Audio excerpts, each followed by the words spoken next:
¿Qué es el derecho? Esa es una pregunta que se hace complicada si se intenta responder dejando a un lado las vaguedades.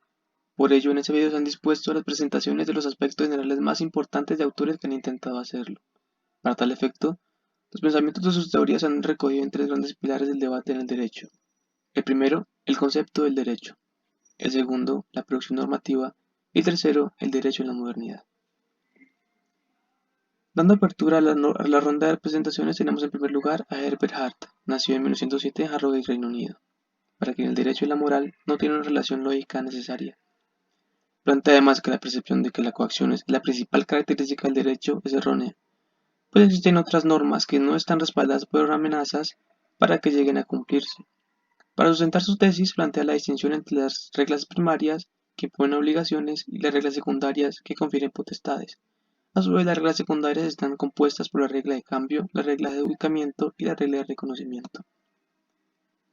La producción normativa es posible gracias a las normas secundarias, pues la regla de cambio confiere potestades para derogar, modificar e introducir nuevas normas. A su vez, estas normas nuevas o modificadas pasan a ser parte del sistema gracias a que la regla de conocimiento suministra criterios para su validez. Y además, las reglas de adjudicamiento confieren potestades para que los funcionarios las acepten y las apliquen. Por último, Hart dice que el derecho es parte de la modernidad y que los diferentes órdenes jurídicos que existen deben dar solución a los problemas de vulnerabilidad del hombre, igualdad aproximada, altruismo limitado y sanciones. El planteamiento de Boaventura gira en torno a la capacidad transformadora que éste le atribuye al derecho. Él se desliga de toda esta concepción positivista en la cual se le atribuye un carácter formal y teórico. Para Boaventura el derecho tiene sentido desde el momento en que se adapta y se aplica a las necesidades de la sociedad. Es por ello que Boaventura le hace una crítica al formalismo jurídico. Para él la producción normativa debe estar más ligada al aspecto material que al formal, es decir, que las normas no se deben quedar simplemente en lo escrito, sino que deben aplicarse y tener un impacto en la sociedad. A su vez, el acto de creación de estas nace del consenso de la suma de las voluntades de los habitantes de una comunidad, es decir, que para Boaventura la norma no es creada por un único ente, sino por diferentes personas que conforman una comunidad. Asimismo, lo sustancial de la norma, es decir, este aspecto material, no debe estar ajeno a la comunidad que lo crea, sino que se debe adecuar al contexto y a las costumbres de la sociedad. Boaventura también habla del derecho en la modernidad. Él dice que este nació como un paradigma sociocultural que se basó en dos pilares, el pilar de la regulación y el pilar de la emancipación. Él dice que este pilar de la regulación terminó absorbiendo el pilar de la emancipación, lo cual trajo consigo distintas luchas sociales y tensiones. Por ello, él habla de un tránsito entre el derecho moderno al derecho posmoderno, el cual es planteado como la solución a dichas tensiones originadas por la modernidad. Finalmente, Boaventura plantea que el monismo es una concepción propia de la modernidad, por lo cual debe ser destruido y transformado en una percepción distinta, que admita la coexistencia de distintos órdenes jurídicos en un mismo espacio, lo cual hace referencia al pluralismo jurídico. John Kennedy, filósofo y abogado estadounidense, nacido en 1942, es mejor conocido como uno de los fundadores del movimiento Critical Legal Studies, cuyas principales ideas se ven reflejadas en diferentes puntos respecto a cómo vemos el derecho. El concepto de derecho es uno de los principales puntos que se aborda, ya que este autor lo concibe como la manera en la que se organizan las normas y a su vez cómo éstas organizan la sociedad. Sin embargo, esta definición tiene una particularidad, ya que para Kennedy es completamente imposible separar el derecho de otros campos, como la política o la moralidad individual. El segundo punto es la producción normativa, y para comprenderla debemos empezar por entender al juez como principal creador del derecho, lo que nos lleva a la pregunta, ¿cómo deben decidir los casos los jueces?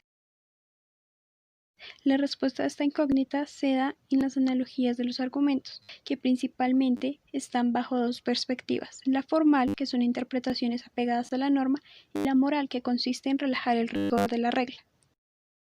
Finalmente tenemos el derecho moderno, donde principalmente se hace una crítica a los efectos del modernismo en el derecho.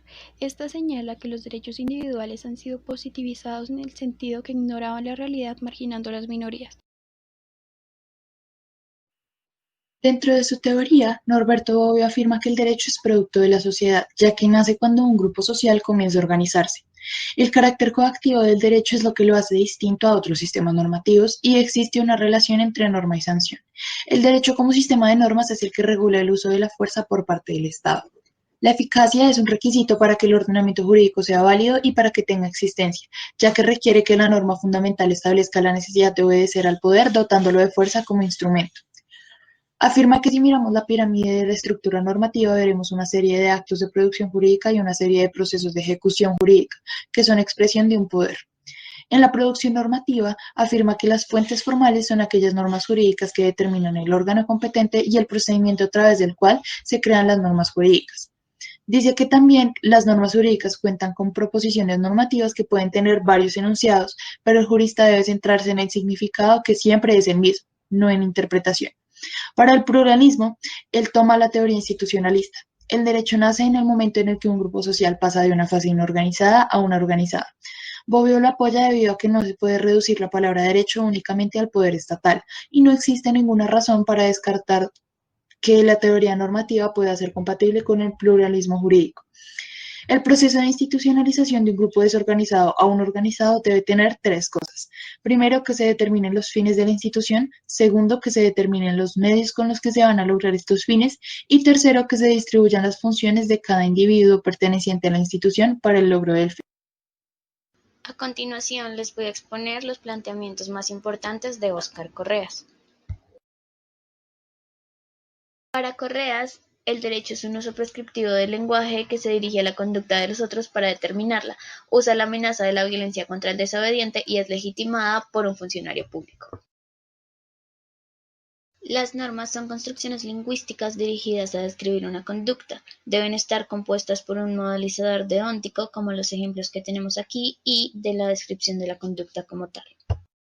Para Correas, el formalismo jurídico es la concepción de la ciencia del derecho que se lee en Kelsen y que él refuta, ya que todas las ciencias buscan juicios universales y el derecho aparece con una peculiaridad, ya que cada país dicta su propio derecho, lo que hace imposible un conocimiento universal.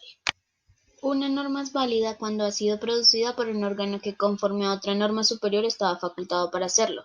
Los hechos humanos no son ni jurídicos ni antijurídicos por sí mismos, solamente lo son cuando una norma válida se ocupa de ellos para declararlos tales. Para Correas no es importante el problema de la justicia ni de la eficacia. El pluralismo jurídico es la coexistencia de varios sistemas jurídicos que reclaman validez en un mismo territorio. Para Correas es un punto muy importante en el derecho moderno, ya que hoy en día existen muchas culturas que tienen diferentes sistemas jurídicos y es importante reconocerlos como tal, y quitar la idea de que el Estado es soberano y único dueño del poder normativo. Les hablaré de Hermann Kantorowicz. Fue un jurista alemán y destacado teórico del derecho. Fue promotor del movimiento del derecho libre. Hace parte de los autores de la doctrina del realismo jurídico. Estas son algunas de sus ideas en torno a los grandes temas de debate.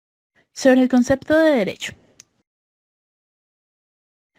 Su idea más fuerte en torno al concepto de derecho era su crítica a la plenitud del ordenamiento jurídico, al afirmar que la ley es incapaz de dar respuesta a todos los casos posibles, afirmando entonces la existencia de lagunas en el derecho, que clasificaba en lagunas axiológicas y lagunas jurídicas. Sus ideas en torno al derecho moderno. Kantorowicz afirmaba que el derecho estatal es solo una parte del derecho, es decir, solo una manifestación a la totalidad del derecho que surge de las sociedades. Por lo tanto, el derecho estatal no podría pretender ser completo sin considerar las demás fuentes del derecho en la sociedad que le son anteriores. Y por último, la producción normativa. Su idea más destacada en torno a este tema es que al existir un derecho anterior al estatal, pretender aplicar un método abstracto y deductivo lleva a una conclusión absurda y alejada de la realidad. Para evitarlo, se hace necesario tener un conocimiento amplio de la sociedad y su derecho ausente de formalismo. Ahora pasaremos a hablar de Antonio Carlos Volkmer, un autor para el cual el derecho no es una forma positiva, sino que a partir de la organización de las distintas sociedades se crean distintos y particulares sistemas de derecho. Para la estructura del orden jurídico encontramos que la construcción del orden no es fruto de la autoridad externa o de una imposición especial, ya que la sociedad es la suma de las voluntades individuales. Pasando a la producción normativa, como tal, el autor no nos plantea unos parámetros de creación de la norma, sino que nos habla de unas relaciones llevadas a cabo por unos individuos asociados por intereses comunes. Entonces, ¿quién crea el derecho? La sociedad a partir de sus propias necesidades. Hablando del derecho moderno, El autor critica que es de matriz eurocéntrica con un tipo de sociedad dependiente de los países desarrollados que viven en una esclavitud ideológica o ignorancia invisible. El autor en sus postulados contrapone el monismo jurídico con el pluralismo jurídico. En el monismo jurídico, según sus postulados, Volkmer lo concibe como un proyecto de la modernidad burguesa capitalista.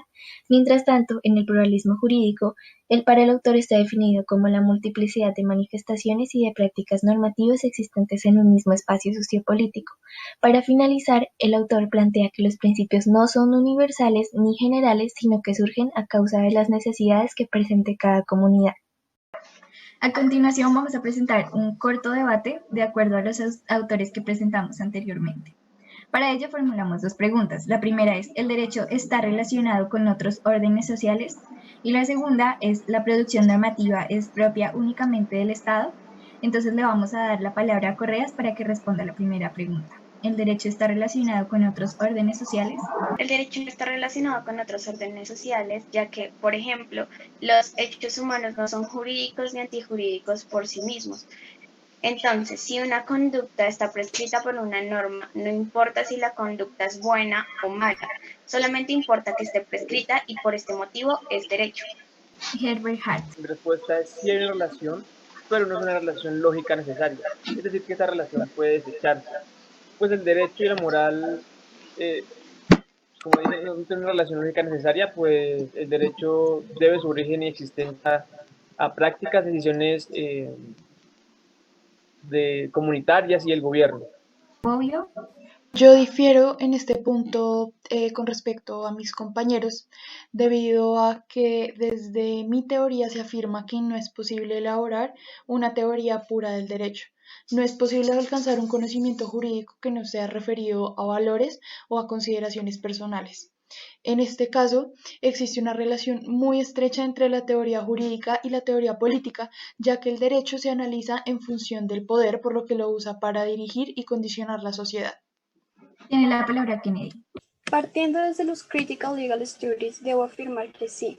El derecho está influenciado por campos como la política, la sociología o la moral, debido a que su creador, es decir, los jueces, están sujetos a un contexto y no hay manera de que éste no permee en sus decisiones. Le damos la palabra a Boaventura. Desde mi punto de vista, yo también estoy de acuerdo con que el derecho tiene relación con otros órdenes sociales, y aquí difiero mucho con lo que nos decía Correas. Él básicamente nos planteaba que el derecho nace porque hay una norma que lo prescribe, es decir, que el derecho es así porque así es, no importa si es justo o si es bueno o si es injusto, lo cual pues no lo considero relativamente cierto. Sí es verdad que el formalismo existe, pero el derecho no se debe quedar en el formalismo, el derecho se debe materializar. Y para que el derecho se materialice, se debe hacer en base a las necesidades de la sociedad, ya que la sociedad es la que crea el derecho a través del consenso. Entonces, si la sociedad crea el derecho, es imposible decir que el derecho va a estar ajeno a ella o va a estar ajena a sus necesidades, por lo cual tiene que haber una relación entre el derecho y otros órdenes sociales como la cultura y la moral.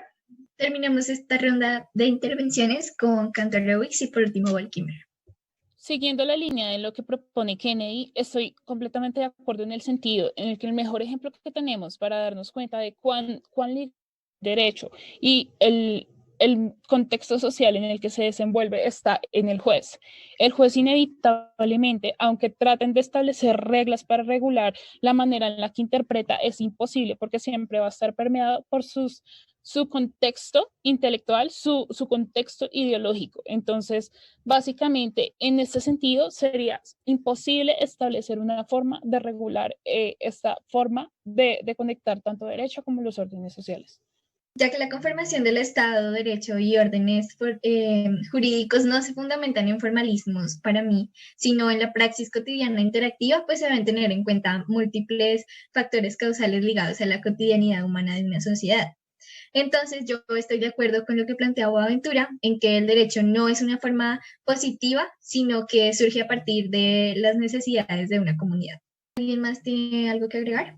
Sí, a mí me gustaría, para responderle a Boaventura, decir que en mi planteamiento no entra lo que es bueno o lo que es malo, ni tampoco qué es justo o qué es injusto. Y para esto daré el ejemplo de que en algunos países la castración es legal y a la luz del derecho de nuestro país, pues esto no es bueno. Sin embargo, el hecho de que para acá esa práctica no sea buena, no le quita la calidad de norma en los países donde es legal. Kantorowicz y luego Hart. Para complementar lo que dice Correas, yo quisiera agregar que en el derecho es necesario suplir aquellas lagunas que existen. Y esas lagunas solamente se pueden llenar precisamente con la decisión que está determinada del juez, que era lo que les decía, que se hace inherente, es inevitable separar tanto la opinión del juez, porque básicamente dependemos de sus juicios. Por eso, si se pretendiera hacer la separación, entonces no sería necesario que existieran abogados, porque se pretende hacer una decisión previsible, no existirían procesos, y sin procesos no habrían sentencias. Por lo tanto, entonces no sería como tal necesario tener a alguien que sepa interpretar la norma, como lo sería el caso de los abogados. Respondiendo a Kantorowicz, vale, está bien, no se puede separar el pensamiento y la ideología del juez. Sin embargo, la decisión del juez va a estar limitada por otras normas. El juez no puede decidir lo que él quiera realmente. Podrá decidir entre tal vez 2 cosas, 3 cosas, pero no realmente como quiera. ¿Alguien tiene algo más que agregar? Yo agregaría simplemente que aquí la pregunta central es si se puede referir a valores o no. E independiente si en un sitio está bien o no, se está llegando a la misma conclusión de que como el derecho es producto de la sociedad, sí o sí tendría que estar referida a valores, como lo dijeron anteriormente mis compañeros, sean culturales, sean morales o sean religiosos. Yo quiero agregar que, así como dijo Bobbio, los valores, los principios no son universales, sino que surgen a partir de las necesidades de cada comunidad. Bueno, pasamos a la siguiente pregunta, que es, ¿la producción normativa es propia únicamente del Estado? Vamos a darle la palabra a Bobbio para que responda. No, yo estoy de acuerdo con la teoría institucionalista que afirma que el derecho surge a partir de que un grupo social se organice, pase de una fase inorganizada a una organizada. Por lo que no se podría decir que únicamente el derecho podría estar referido al Estado. No se puede cerrar la definición de derecho únicamente al Estado y no hay razón para descartar que la teoría normativista, que es la que yo apoyo, puede estar complementada con el pluralismo jurídico que se plantea. Le damos la palabra a Boaventura. Apoyando lo que dice Bobbio, quiero agregar que efectivamente el derecho no es propio únicamente del Estado. Para mí, el monismo es una concepción propia de la modernidad. Y si han tenido la oportunidad de leer algunas de mis obras, encontrarán que yo no estoy a favor del modernismo. Yo siento que el modernismo entró en una crisis ya que se ligó mucho a la hipermercantilización. Entonces, propongo que se haga un tránsito entre el modernismo al posmodernismo y de allí del monismo al pluralismo jurídico. Yo siento que el derecho debe estar en favor a la emancipación. El derecho debe buscar el perfeccionamiento de una sociedad y muchas veces el derecho estatal no logra cumplir con esos objetivos, ya que al ser tan amplio es muy difícil que llegue a todos los aspectos de la sociedad, mientras que los derechos no oficiales, al ser más estrechos, sí pueden cumplir con esos objetivos y pueden basarse en las realidades y las necesidades y satisfacer y se pueden adecuar a la realidad social de cada sociedad. Bueno, le damos la palabra a Kantorowicz y luego a Walkimer. Bueno, respecto al origen del derecho, me gustaría agregar que si bien el Estado crea un derecho que consideramos es el derecho estatal, por encima de este derecho estatal existe un derecho libre, que es el derecho de comunidad, y el derecho individual, que como tal es a partir del cual se construye el derecho estatal. Para mí, la sociedad, a partir de sus necesidades, crea el derecho. Por ello, yo no creo que la producción normativa sea monopolio del Estado, sino que hay una multiplicidad de manifestaciones o prácticas jurídicas existentes en un mismo espacio político. También estoy muy de acuerdo con lo que dijo Boaventura. El derecho debe ser emancipador y no conservador, sin ánimos de quitarle, pues también lo que dije, sin ánimos de quitarle peso al derecho estatal. Bueno, yo estoy de acuerdo con lo que dice Wolkimer porque hoy en día el pluralismo jurídico es una realidad. Por ejemplo, las comunidades indígenas tienen sistemas jurídicos que cumplen con las características de estos, por eso deben ser considerados y reconocidos como tal, que son la amenaza del uso de la violencia y el que esta violencia sea impuesta por personas que son considerados como funcionarios públicos. Bueno, le damos la palabra a Kennedy. Yo difiero de lo anteriormente dicho, porque si bien es cierto que la realidad influencia fuertemente al derecho, también tenemos que tener en cuenta que el juez es el creador de la norma, ya que la existencia de la misma depende de la efectiva aplicación de los funcionarios públicos, es decir, el juez. Tiene la palabra Hart. Yo estoy en desacuerdo con Correas y con Wolkimer. Pues los órdenes normativos de los que hablan, pues pasarían a ser parte del derecho cuando estos se validan por el derecho, por las normas de conocimiento. Es decir, si no fueran validados por el derecho, pues simplemente no serían derecho. Además, el argumento de que un orden normativo es derecho o es jurídico cuando es respaldado por la amenaza, pues es un mal argumento, pues la amenaza no es la principal característica del derecho. Vamos a dar por finalizado esta ronda de intervenciones con Boaventura y por último Wolkimer. Bueno, yo no estoy de acuerdo con la posición que sustentaba Kennedy. Él de cierta forma nos está diciendo que el derecho es propio de los jueces, lo cual no es cierto desde mi punto de vista, ya que como les mencioné anteriormente, yo estoy a favor del pluralismo jurídico. Entonces, si vamos a hablar de un pluralismo jurídico, vamos a hablar de que el derecho no es monopolizado únicamente por el Estado y por consiguiente no es monopolizado tampoco por los jueces, ya que pueden haber otras comunidades, otras sociedades que adecúen el derecho de acuerdo a sus necesidades y que tengan otras personas encargadas de aplicar el derecho, como lo son los mediadores o como puede ser un tercero. Bueno, yo me quiero contraponer contra Hart, aunque primero debo decir que no creo que hayan unos parámetros para la creación de la norma específicos, sino que más bien existen unas relaciones llevadas a cabo por unos individuos asociados con intereses comunes. Para lo que hablé de Hart, pues él dice que debe encontrar la legitimidad en el Estado. Yo creo que estos grupos de los que nosotros hablamos, que son grupos multiétnicos, entidades cooperativas, comunidades locales, grupos insurgentes, hallan su legitimidad en sí mismos. Por ello no creo que necesiten del Estado. Bueno, muchas gracias por sus intervenciones. Damos por finalizado el debate.